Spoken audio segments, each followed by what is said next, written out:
Now, football's world governing body, FIFA, is getting support from the Caribbean Football Union, CFU, in their push to have the World Cup staged every 2 years from 2030 onwards. Despite the possible logistical challenges which might arise, CFU President Randy Harris is backing the move. Jamaica became the first English-speaking Caribbean country to qualify for the FIFA World Cup back in 1998, a feat which was mirrored by Trinidad and Tobago's journey to Germany in 2006. Since then, Caribbean fans have been thirsting for their teams to be at the greatest show on earth. FIFA signaled their intentions to expand the future World Cups to 48 teams up from 32.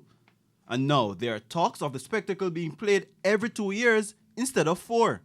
A feasibility study conducted by the body suggested that 166 of the 210 countries are in favor of the change. Caribbean Football Union President Randy Harris gives FIFA the thumbs up. I see that this as a plus for regions like ours. It gives us the opportunity to play more competitive teams. And I believe that that is one of the ways that the quality, the standard of football in the region will improve in a big way. The body has 31 countries in its bloc, but Harris says only Jamaica, Haiti and TNT are benefiting.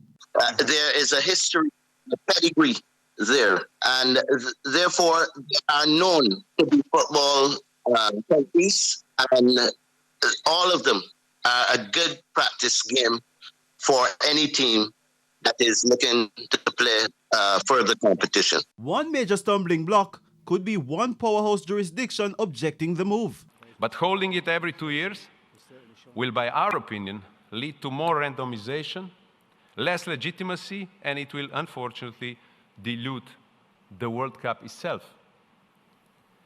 We think there is a space for everything, and both national teams and clubs are fully occupying that physical and commercial space. Former Arsenal manager Arsene Wenger is the main driving force behind the move, and Harris sees more positives than negatives. Think of football in a more serious way because we are at a great disadvantage because most of us do not have professional football, one, and secondly, we are not given a great opportunity to play more international series. FIFA was also boosted by results from a recent poll suggesting the majority of fans are supportive of the idea.